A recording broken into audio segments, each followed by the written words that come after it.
Welcome everybody to the channel and the Minnesota Twins franchise here on MLB The Show 18. My name is MrHurriicane, and we start today's episode wrapping up this series here with the Cardinals. It's Dallas Keuchel getting the loss, one of his worst of the year, allowing 7 runs in less than 4 innings. But the game we're going to focus on today features Lance Lynn and the Twins taking on Dylan Bundy and the 44 and 48 Baltimore Orioles.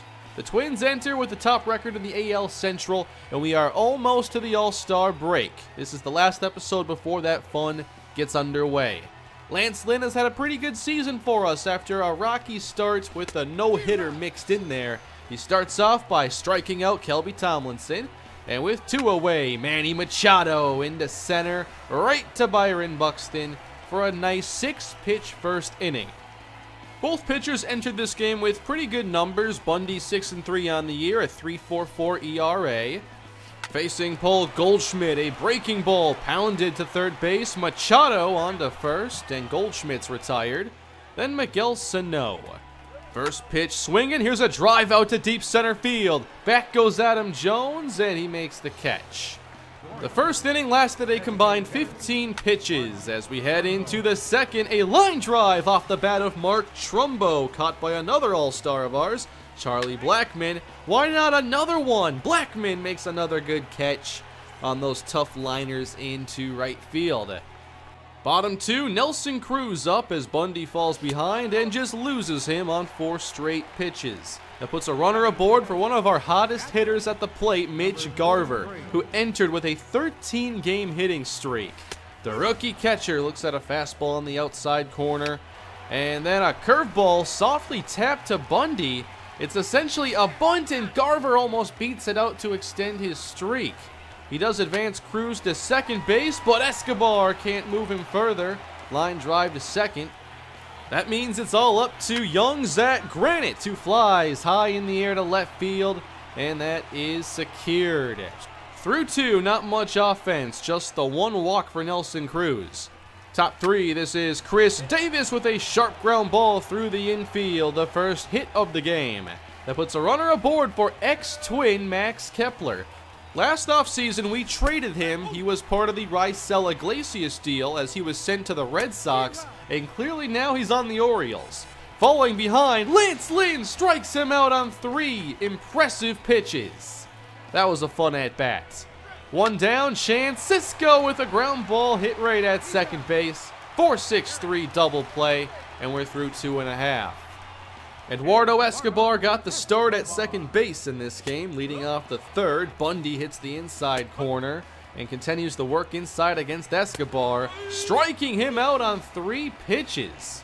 Really good start for both pitchers. It ends up being Byron Buxton who gets our first hit of the game. Sharp single into right field. You know Buxton has to take off for second base, especially if Chance Cisco's arm is not that impressive. We're actually one of the top base-stealing teams in the league, despite not having a lot of overall speed. Buxton heads to third base now as Blackmon strikes out, and he ends up thrown out by Cisco. Paul Goldschmidt now trying to bring home Buxton from third base. First pitch from Bundy on the outside with the changeup, and tries to get him to chase the curveball. 2-2, that's lined hard to center field. Jones dives and takes the hit away. Adam Jones with a fantastic play, something he's done throughout his career. This was nearly RBI 76 on the season for Goldschmidt. Scoreless through 3. Top 4, it's Kelby Tomlinson with a looper into right field, down for a base hit. Lynn gives up just his second hit of the day and follows it up by allowing another up the middle. That's Machado reaching. 2 aboard suddenly for the Orioles as Mark Trumbo looks at a strike. Then Lynn doesn't get the call on the inside. Falls behind 3-1, and Trumbo sends one to the right center gap, splitting the outfielders. Getting to the wall to plate 1. Here comes Machado around third, and he scores as well. A 2-run double for Trumbo. Suddenly 3 straight hits for the Orioles. Adam Jones says, let's make it 4 into right field. Trumbo rounds third, and the throw from Blackmon has no strength behind it. No shot to get Trumbo. 3 runs get across for the Orioles in the inning as the Twins try to get their own offense going. Miguel Sano swings through a curve, and Bundy gets him looking with the slider on the outside. Orioles playing very well as we go top 5. Max Kepler at the plate as he sends one out to deep right. Where he used to play in Minnesota, that ball is out of here. 4-0 O's. The last thing I wanted to see in this game was Max Kepler return and get the best of us. There's a solo home run, no doubt about it, going right over his own right field spot. It's a nice return for Max Kepler, not so nice for the Twins against their former outfielder. Lance Lynn, meanwhile, trying to limit it to only a 4-0 deficit as he does get Tomlinson to strike out. Bottom 5 for Minnesota. Bundy still going strong. The pitch count not an issue as he jams Granite, and that ball falls in left. Twins get a nice lucky single.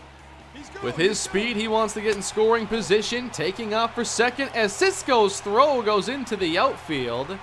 And when Granite got up from his slide, he ended up hurting his back. And it seems to be a minor injury, but it did take him out of this game. Josh Harrison had the off day, but it's time for him to enter because he had the best speed in our bench. I wanted him to test Cisco going to third base, but his jump was so late. Cisco throws him out with ease. I still don't know what the issue was here. Watch how late Harrison reacts. I told him to steal well before the pitch. Maybe his base stealing rating isn't all that great. 2 down as Byron Buxton heads to the batter's box again. 1-2. Here's a high fly driven in the air to right field. Kepler watching this ball hit off the wall. That sends Escobar on home, and Buxton is in with an RBI triple. The first run across for Minnesota, it could have been 2 if we didn't try stealing third base. But hey, on a day where our offense was cold, it was great to see Buxton get these 2 hits, including a big triple that nearly left the yard. 4-1 Baltimore. Twins trying to get one more if they can, but Blackman can't touch the curveball. Bundy 2-2. That's grounded to first base. The Orioles keep it to just 4-1. Lance Lynn going into the 6th inning with the pitch count still in a good spot, but there's another hit. After Baltimore got going in the 4th, I knew we probably had to have a short leash here on Lynn. Facing Adam Jones, he fouls off the fastball, good battle, and a soft tapper up the middle, but it gets through into the outfield. So that puts runners at the corners for Baltimore, and we take Lance Lynn out of the game. I wanted the Bod to face the lefties for Baltimore, but he had to face Jonathan Scope, the righty first, who drills a ball past Goldschmidt to bring home another Oriole run. Still runners at the corners. Next, it's Chris Davis. Another ground ball to the right side, scoring a run as we can't turn 2. 6-1 Orioles, and once again at the plate, Max Kepler. Abad does get ahead in the count, but Kepler launches a ball deep to right field once again. It's his 2nd home run of the day here at Target Field. Number 6 and number 7 on the season. Some extra motivation for Max Kepler helps him have one of his best days in a long time, putting the Orioles up 8-1. With the game broken open, I knew that we were in some trouble, but if any team can erase a deficit like this, it has to be these Twins. Here's the 25th double of the season for Paul Goldschmidt. Nelson Cruz trying to bring him home as he drives a ball out toward right center field, way back, caught by Kepler. Goldschmidt tags from third base, he does score. Now it's a 6-run deficit. Can we keep chipping away? Mitch Garver trying to extend his hitting streak. Bundy, 2-2, good slider. His slider was one of his best pitches today because he had excellent command of it. He didn't miss his spots and he worked to the outside extremely well. On this play, I knew it just wasn't our day. Daniel Palka overruns the ball, gives up an easy base for no specific reason, and then Kelby Tomlinson into right field. Blackman comes up throwing, and again, not enough on the throw as the Baltimore Orioles lead by 7. Trying to crack double digits now against Buddy Boshears. Trumbo to left center. That ball is down for extra bases. Baltimore opening up a big lead over the Twins, scoring their 10th run of the game. We keep both shears in. Adam Jones up next. He'll ground it through the infield. We just couldn't get through these innings. 11-2. Chris Davis with a drive. Oh my, that one's way out. This ball flies all the way to the Mall of America parking lot in Bloomington as the Twins fall behind 14-2. After that happened, I knew there was only one thing left to do, and that was to put Joe Mauer on the mound. It got so bad it was time for a position player to just get us through the rest of this game. We were down by 12. Mauer played high school quarterback, so I thought this would work out pretty well. I can feel the freeze up here from that one. And he gets the strikeout. Mauer continues on, throwing strikes to the Oriole hitters, getting another strikeout as well of Tomlinson. I was pretty impressed with Mauer settling down this offense. And it could have been a 1-2-3 inning, but Buddy Boshears couldn't handle playing first base. Had to take him out of there, I guess. Orioles get 2 aboard, but Mauer strikes out the side in the 8th inning. He also gets to hit, and Joe Mauer with a 2-out single the other way in true Joe Mauer fashion. He hasn't played much this year, so it was a great chance to get him on the field. We let Charlie Blackmon pitch in the 9th inning. He actually allowed a run, but he did help get this double play. Overall, the Twins have one of their worst losses of the season. Eddie Rosario trying to make it look a little closer, but Kepler puts away the final out, and the Orioles win 15-2. These games happen from time to time, and the Orioles just had everything go their way for 9 innings. So for all you Oriole fans out there, I know it's been a really tough season for you, but hopefully you've enjoyed what you've seen today at least, the Orioles beating the Twins by 13 runs.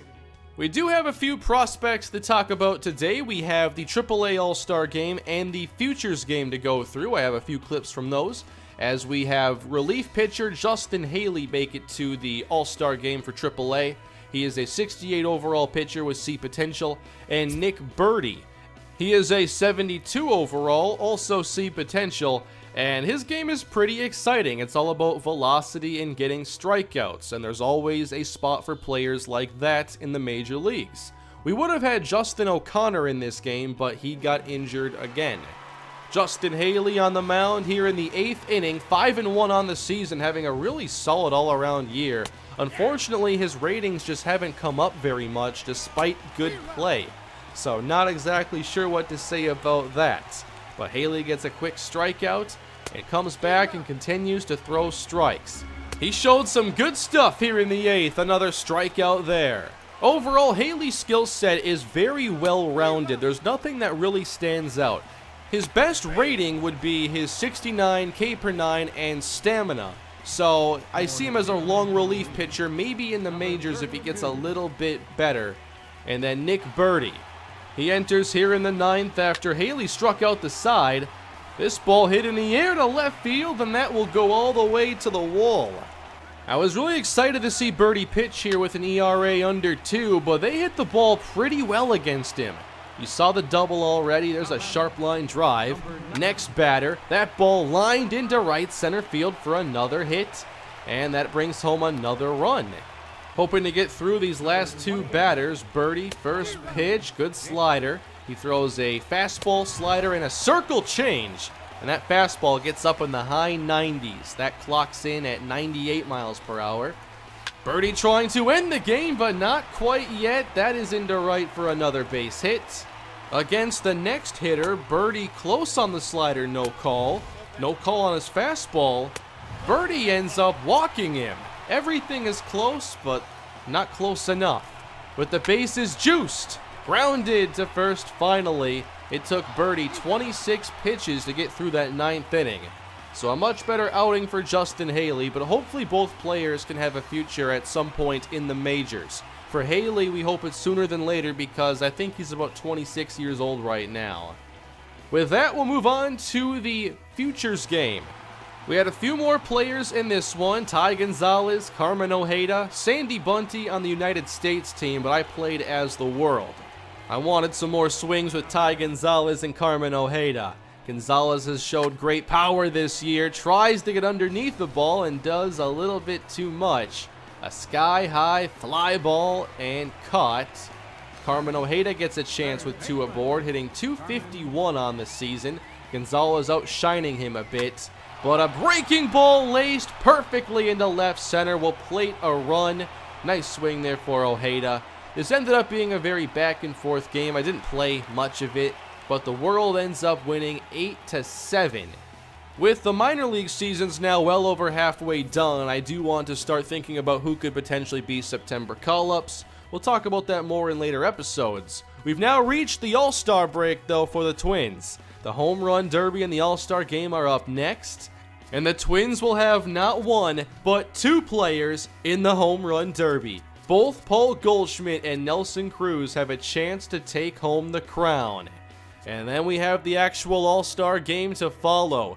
The bad news here is that we do go into the All-Star break with 5 straight losses, and Baltimore swept us. And as you can see, we have not scored many runs in our last couple weeks.